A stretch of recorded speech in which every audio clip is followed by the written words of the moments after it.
नमस्कार मित्रांनो, कसे आहात तुम्ही?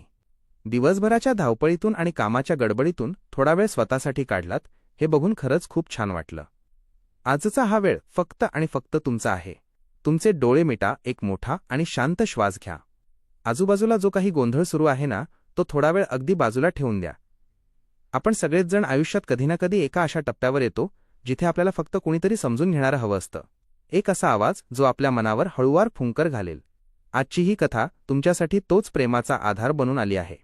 कधी विचार केलाय का तुम्ही की खूप मोठं वादळ येऊन गेल्यावर एखादं छोटंसं रोपटं कसं सावरत असेल? ते काही लगेच दुसऱ्या दिवशी ताठ उभं राहत नाही. ते हळूहळू अगदी संथपणे पुन्हा सूर्याच्या प्रकाशाकडे वळायला लागतं. आपलं मनही अगदी असंच असतं, नाही का? जेव्हा आयुष्यात आपण आतून पूर्णपणे कोसळतो तेव्हा पुन्हा उभं राहायला वेळ लागतोच. तुम्ही कधी हा अनुभव घेतलाय का? एखादं जवळचं नातं जेव्हा दुरावतं तेव्हा ती मनाची पोकळी कशी भरून काढायची हा प्रश्न तुम्हालाही कधी पडलाय का? आज आपण याचं सावरण्याची एक अतिशय हळवी आणि सुंदर गोष्ट ऐकणार आहोत. समर यांनी लिहिलेलं हे पुस्तक राधा भाग 2 सावरण्याची संथावळ ही फक्त एका पुस्तकाची गोष्ट नाहीये, तर ही तुमच्या, माझ्या आणि आपल्या सर्वांच्याच आतल्या मनाची गोष्ट आहे. आपण पहिल्या भागात पाहिलं की कसं सगळं काही कोसळून गेलं होतं. पण आज आपण त्या कोसळलेल्या ढिगाऱ्यातून बाहेर कसं यायचं ते अनुभवणार आहोत. या कथेची नायिका ती तुमच्या माझ्यासारखीच एक साधी मुलगी आहे. ती आता तिच्या आयुष्यातल्या एका अशा वळणावर उभी आहे जिथे भूतकाळाच्या आठवणी तिला सतत मागे खेचतायत. पण तरीही तिला पुढे जायचं आहे. दुःख विसरणं इतकं सोपं नसतं. ते डोळ्यांतील अश्रूंसारखं असतं जे हळूहळू ओघळतं आणि मग कुठेतरी मन थोडं हलकं होतं. याच प्रवासाला लेखकाने संथावळ असं म्हटलंय. संथावळ म्हणजे दुसरं तिसरं काही नाही, तर अगदी संथपणे हळूहळू सावरण्याची प्रक्रिया. कधीकधी तिला वाटतं की हे सगळं इथेच सोडून द्यावं. खूप थकायला होतं तिला, पण अशाच एका शांत क्षणी तिला आठवतं ते राधा आणि कृष्णाचं अथांग प्रेम. तुम्हाला माहितीये, राधा आणि कृष्ण वास्तवात कधीच एकत्र राहिले नाहीत, पण तरीही त्यांचं प्रेम जगात सर्वात श्रेष्ठ आणि अमर मानलं जातं. असं का? कारण त्या प्रेमात काही मिळवण्याची, कुणाला बांधून ठेवण्याची अपेक्षाच नव्हती. तिथे फक्त आणि फक्त समर्पण होतं. आपली नायिकाही आता याच शांततेच्या शोधात आहे. ती स्वतःला त्या राधेच्या जागी पाहतीये. तिला हळूहळू जाणवायला लागलंय की तिचं प्रेम जर खरं असेल तर ते कुणाच्या जवळ असण्यावर किंवा दूर जाण्यावर अवलंबून नाहीये. ते प्रेम तिच्या आतच आहे.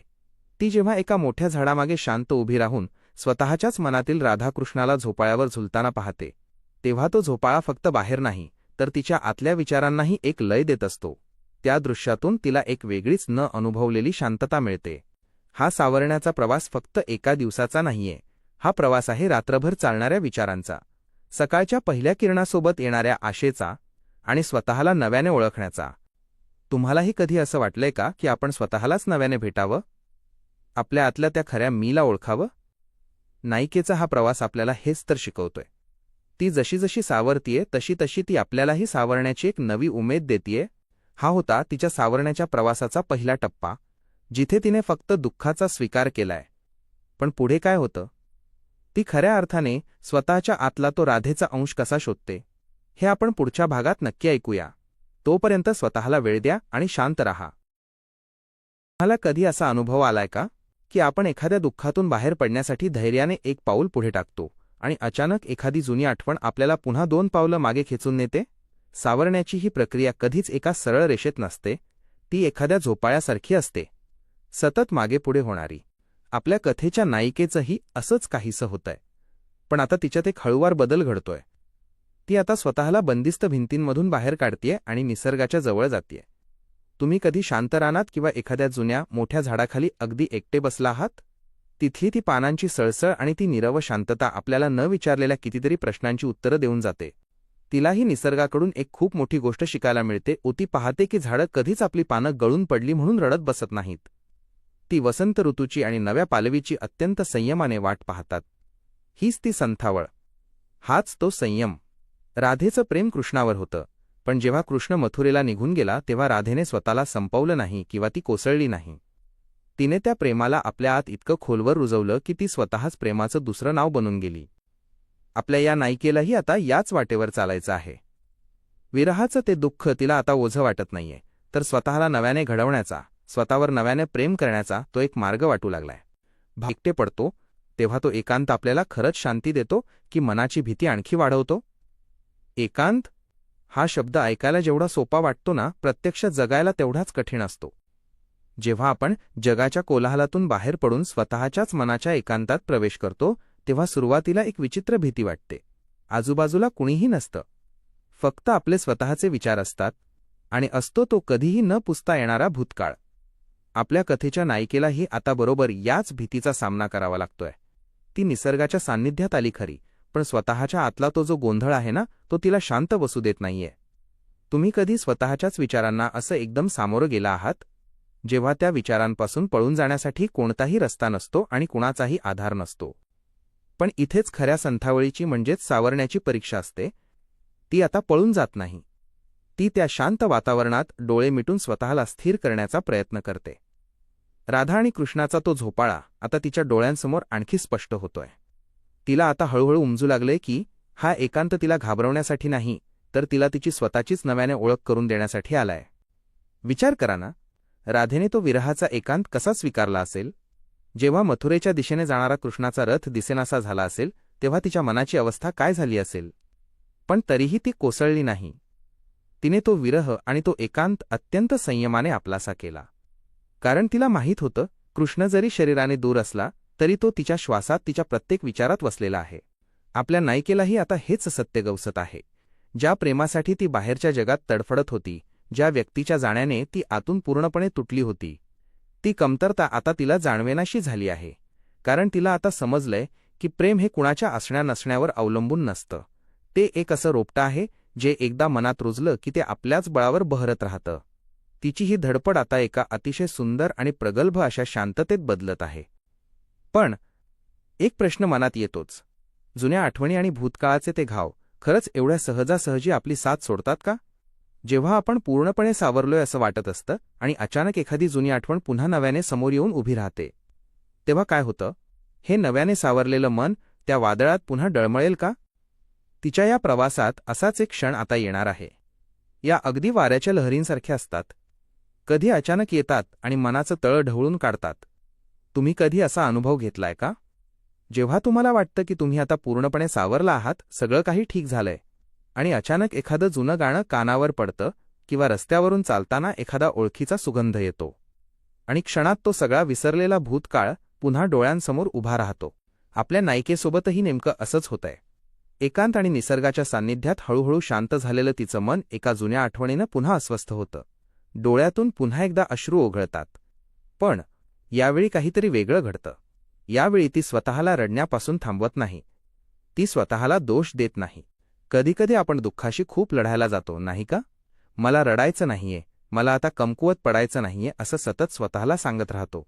पण खऱ्या सावरण्यात म्हणजेच या संथावळीत लढायचं नसतं, तर स्वीकारायचं असतं. ती हेच करते. ती त्या अश्रूंना वाहून जाऊ देते. तिला उमगतं की ढग जड झाले की जसा पाऊस पडतो आणि आकाश पुन्हा निरभ्र होतं, तसंच मनाचंही असतं. तुम्ही कधी स्वतःच्याच अश्रूंना अशी मोकळी वाट करून दिलीये का? कोणतीही अट न ठेवता स्वतःला कधी कोसळू दिलंय का? कारण जोपर्यंत आपण कोसळलेल्या गोष्टींचा पूर्णपणे स्वीकार करत नाही, तोपर्यंत नवीन पाया कसा उभारणार? तिने आता हा नवा पाया उभा करायला सुरुवात केली आहे, आणि इथूनच तिचा प्रवास एका नव्या आणि महत्त्वाच्या वळणावर जातो.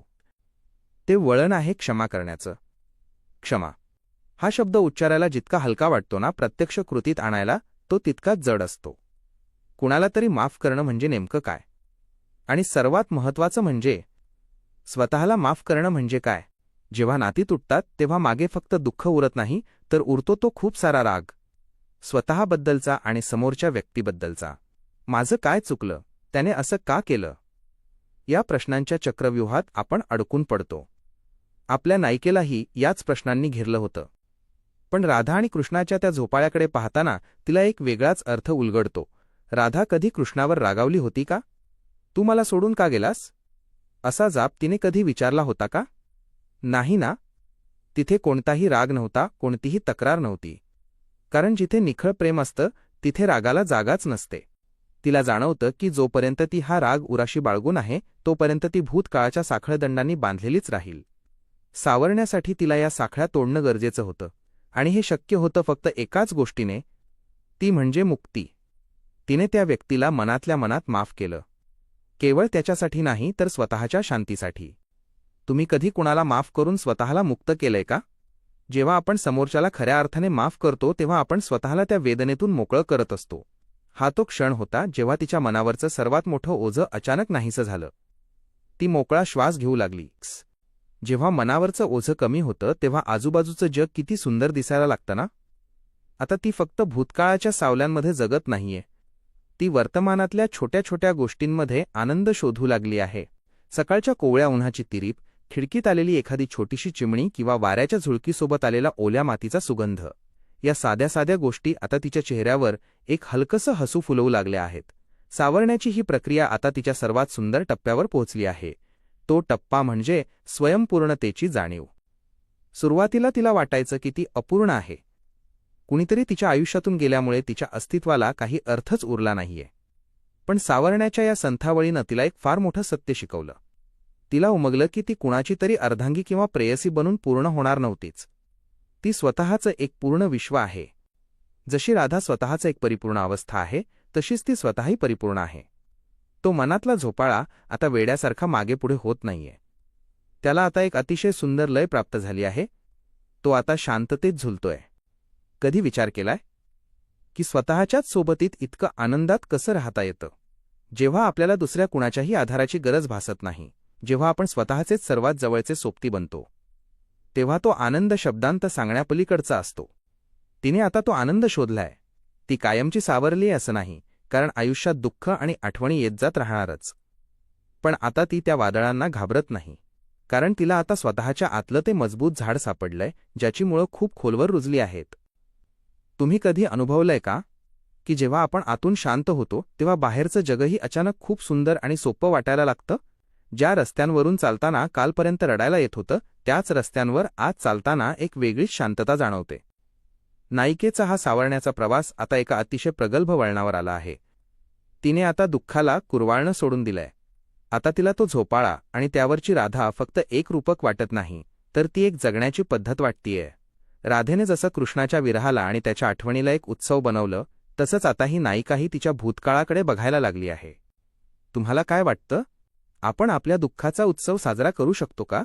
दुःख म्हणजे केवळ वेदना नसते, तर ती आपल्याला अधिक समजूतदार बनवणारी एक गुरु असते. जेव्हा आपण हे सत्य स्वीकारतो तेव्हा आतलं वादळ आपोआप शमतं. तिने आता हे स्वीकारलंय. तिच्या मनातला तो कोलाहल आता एका संथ शांत नदीसारखा वाहू लागलाय, जिथे पाण्याची ओढ आहे पण कोणताही आवाज नाही. पण सावरण्याच्या या प्रवासातला सर्वात कठीण आणि सुंदर टप्पा कोणता असेल?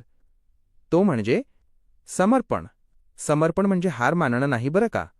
समर्पण म्हणजे आयुष्याच्या प्रवाहावर विश्वास ठेवून स्वतःला त्या प्रवाहाच्या स्वाधीन करणं. तुम्ही कधी पाण्याच्या प्रवाहात स्वतःला सोडून दिलंय? जेव्हा आपण पाण्याशी लढतो, त्याच्या प्रवाहाच्या विरुद्ध पोहण्याचा प्रयत्न करतो, तेव्हा आपण थकतो आणि बुडण्याची भीती वाढते. पण जेव्हा आपण स्वतःला पाण्यावर शांतपणे सोडून देतो तेव्हा ते पाणीच आपल्याला तारून नेतं. आयुष्याचं आणि भावनांचंही अगदी असंच असतं. नायिकेने आता या भावनांशी आणि स्वतःच्याच विचारांशी लढणं थांबवलंय. तिने आता स्वतःला या निसर्गाच्या आणि वेळेच्या संथावळीत पूर्णपणे सोडून दिलंय. राधा जशी कृष्णाच्या प्रेमात स्वतःला विसरून गेली होती, तशीच ही नायिका आता स्वतःच्याच अस्तित्वात, स्वतःच्याच शोधात विलीन होऊ लागली आहे. मुखपृष्ठावर दाखवलेला तो झाडामागचा तिचा चेहरा, तो आता लपून राहिलेला नाहीये, तर तो आता एक अतिशय समाधानी आणि स्वतःला स्वीकारलेला चेहरा बनला आहे. खऱ्या सावरण्याची ओळख काय असते माहितीये? जेव्हा आपण एखाद्या जुन्या जखमेला स्पर्श करतो आणि तिथे आता कोणतीही वेदना जाणवत नाही, तिथे फक्त एक वण उरलेला असतो जो आपल्याला आपलीच ताकद आणि सहनशीलता आठवून देतो. तुम्ही कधी स्वतःच्या जुन्या जखमांकडे अशा नजरेने पाहिलंय का की मी या भयानक वादळातूनही सुखरूप बाहेर पडलो किंवा पडले? हीच ती जाणीव असते जी आपल्याला पुन्हा नव्याने जगण्याची हिंमत देते. आता ती नायिका भूतकाळ विसरलेली नाहीये. ती आठवणी पुसून टाकू शकत नाही आणि तिला तसं करायचंही नाहीये. पण आता त्या आठवणी तिला रडवत नाहीत. त्या आठवणी आता एका शांत संथ वाऱ्याच्या झुळकीसारख्या येतात आणि निघून जातात. तिचा तो मनाचा झोपाळा आता थांबलेला नाहीये, तो हलतोय. पण आता त्या झुलण्यामध्ये एक आनंद आहे, एक मुक्तता आहे. तिला आता कुणाच्या तरी येण्याची किंवा जाण्याची कोणतीही भीती उरलेली नाही, कारण तिला पूर्णपणे उमगलंय की जे खऱ्या अर्थाने तिचं आहे ते नेहमी तिच्या आतच आहे. शेवट. कोणत्याही प्रवासाचा एक शेवट असतोच ना? पण सावरण्याच्या या प्रवासाला खरंच कोणता शेवट असतो का? की ती एक निरंतर चालणारी वाहत्या पाण्यासारखी प्रक्रिया आहे? आज ती नायिका त्या झोपाळ्यावर स्वतःला अगदी शांतपणे बसलेली पाहतीये. आता तिला कोणत्याही झाडाआडून लपून पाहण्याची गरज उरलेली नाही. ती आता कुणाची वाट पाहत नाहीये आणि कुणाच्या जाण्याने तिला रडायलाही येत नाहीये. ती स्वतःच जणू ती राधा झाली आहे. तिच्या आतलं ते जे अथांग प्रेम होतं, जे ती आजवर बाहेरच्या जगात दुसऱ्या व्यक्तींमध्ये शोधत होती, ते प्रेम तिला आता स्वतःमध्येच सापडलं आहे. तिच्या चेहऱ्यावर आता एक अतिशय सुंदर, निखळ आणि खोल शांतता आहे. कोसळण्याचे 3 प्रसंगामधून सुरू झालेला तो वेदनेचा आणि अस्वस्थतेचा प्रवास आज सावरण्याच्या संथावळीत खऱ्या अर्थाने पूर्णत्वाला पोहोचला आहे. तुम्ही कधी स्वतःला एवढं शांत आणि परिपूर्ण अनुभवलंय? जेव्हा आयुष्यात काहीच हरवल्यासारखं वाटत नाही, जेव्हा जे आहे ते अगदी योग्य आणि पूर्ण आहे अशी विलक्षण भावना मनात येते. हीच ती स्वयंपूर्णतेची अवस्था. हे पुस्तक आपल्याला फक्त एका विरहाची किंवा प्रेमाची गोष्ट सांगत नाही. ते आपल्याला शिकवतं की आयुष्यात जेव्हा दुःख येतं, जेव्हा सगळं काही कोसळतं, तेव्हा त्या वेदनेपासून पळून जाऊ नका. त्याला सामोरं जा. स्वतःला थोडं थांबू द्या. निसर्गाशी एकरूप व्हा. आपल्या आतल्या भावनांना वेळ द्या आणि अगदी संथपणे सावरा. घाई करू नका, कारण संथावळ हीच खरी सावरण्याची गुरुकिल्ली आहे. लेखक समर यांनी शब्दांतून उभी केलेली ही राधा तुमच्या माझ्या आत कुठेतरी नक्कीच दडलेली आहे. फक्त गरज आहे ती त्या झाडामागून बाहेर येण्याची, स्वतःच्या अस्तित्वाचा स्वीकार करण्याची आणि स्वतःच्याच आनंदाचा तो झोपाळा अगदी मुक्तपणे झुलवण्याची. हा प्रवास ऐकताना तुम्हीही स्वतःच्या आतल्या एकांताला, त्या विसरलेल्या शांततेला आणि स्वतःच्या खऱ्या अस्तित्वाला नक्कीच थोडासा का होईना स्पर्श केला असेल, नाही का? आज आपण इथेच थांबूया. पण हा प्रवास इथेच संपत नाही. तुमचा स्वतःला शोधण्याचा, स्वतःवर नव्याने प्रेम करण्याचा आणि शांततेत सावरण्याचा हा प्रवास असाच निरंतर आणि सुंदर असू दे. स्वतःची काळजी घ्या आणि नेहमी लक्षात ठेवा, तुम्ही स्वतःच एक पूर्ण विश्व आहात.